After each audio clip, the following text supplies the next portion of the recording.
Rick Marks here. As I was talking yesterday, I'm continuing on the discussion around mental blockers.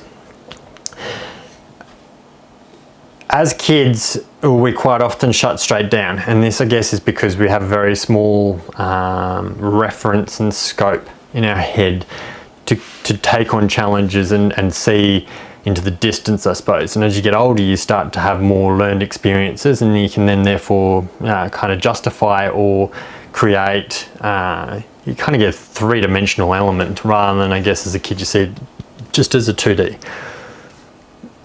Our mental blockers quite often are what inhibit us and they stop us. I'm sure you can think of a number of things where you're like, I just couldn't do that. You need to start to look at, well, why are you thinking that? So, a fear of heights. Why are you scared of heights? And try to rationalize and create logic, because often when you start to pull it apart, you realize that it's possibly over a past experience which was negative.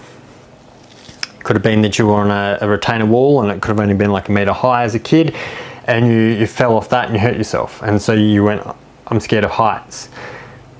Something as simple as that, then realizing yourself that's why you're scared of heights.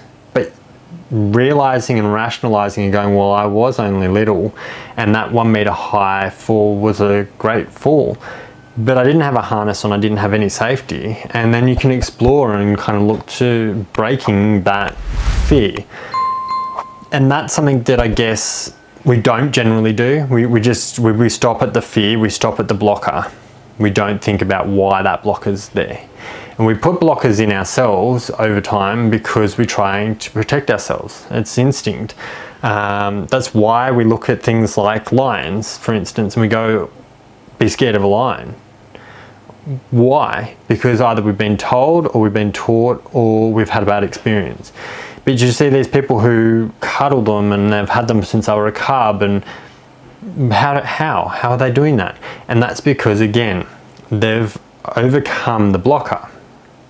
And again, some of this stuff is instinctual and some of it is, again, learned experiences. So as humans, we just want to survive, and as parents, we just want to protect our children, and that's, you know, we try to keep them safe. So we say, don't go near the water because you could drown. Why? One, we've either been taught that ourselves, we've been told that ourselves, or we've had a bad experience from falling in water and near drowning.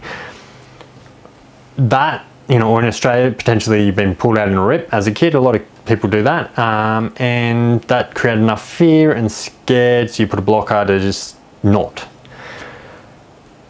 But we can overcome that. It's not permanent. It's like putting a witch's hat there as a caution and it's stopping at the witch's hat. There's a whole massive road on beyond that witch's hat, but we stop here. And it's the same when we're talking, as I did before, about like running a marathon, running a half marathon, doing anything. Our brain starts to say, I can't do this anymore, because our brain has told ourselves, and it's reading things from our body. We need to then push past that. And you talk to a lot of athletes and stuff, and that's what they've had to mentally change their thinking. Your brain will stop you running at, say, 70%, where you really have another 30% of untapped. The thought of, say, you want to start a business, and that thought in your head of, but I can't.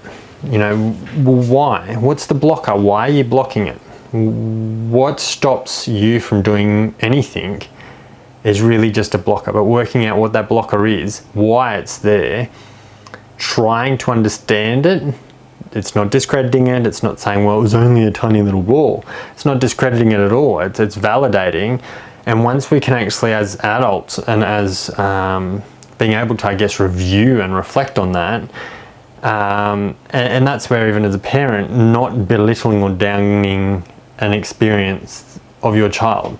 And I've seen people before, they're like, oh, it was only, and that's an adult educated mind not realizing that in their world that was a very traumatic and scary experience, and all you're doing is belittling their experience because you have that bigger picture And we were talking about it the other day around kids and time.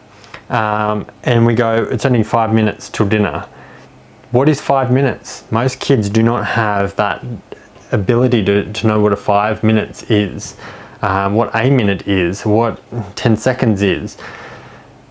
And the more we start to like look at these, we start to understand that yes, we become smarter, but we also become dumber as well as we get older. Because if we just accept those blocks, we're no longer becoming smarter, because we're stopping at the block and we're just accepting that I have a fear of heights. That's the stop point. Rather than going, I have a fear of heights. Why do I have a fear of heights? I fell off a wall of it as a kid, and so therefore I'm scared of heights.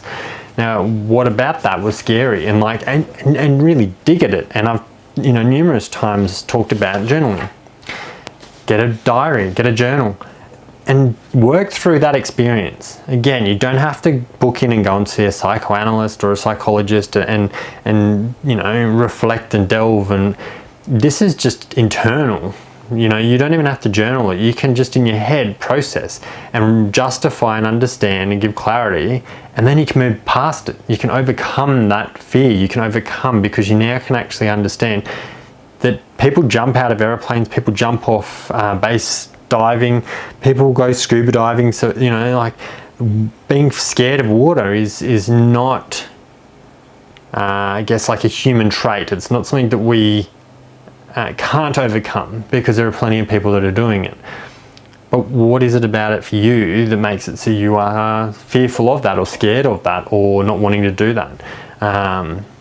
So yeah, I hope that's given you some thought. If you've got something to talk about, I'd love to hear it in the comments. Thumbs up if you've enjoyed the video. I want to continue talking about like that deep diving, that thinking about why you do what you do, because I think it's important as adults and as humans that we start to process those thoughts, and then it helps us to then help our kids and help others when they reach those blockers, that we can talk them through it and we can go, so why do you not want to do this? What about it? And then it's about strategically digging around it. It's not about kind of poking fun at the fact that someone's scared of heights or whatever. It's about actually trying to understand it with them, and then help them to justify and give clarity to the reality, I suppose, of the situation. So if you've enjoyed it, thumbs up. I'll be back tomorrow 9 AM. You have an awesome day. Thanks for watching. Bye.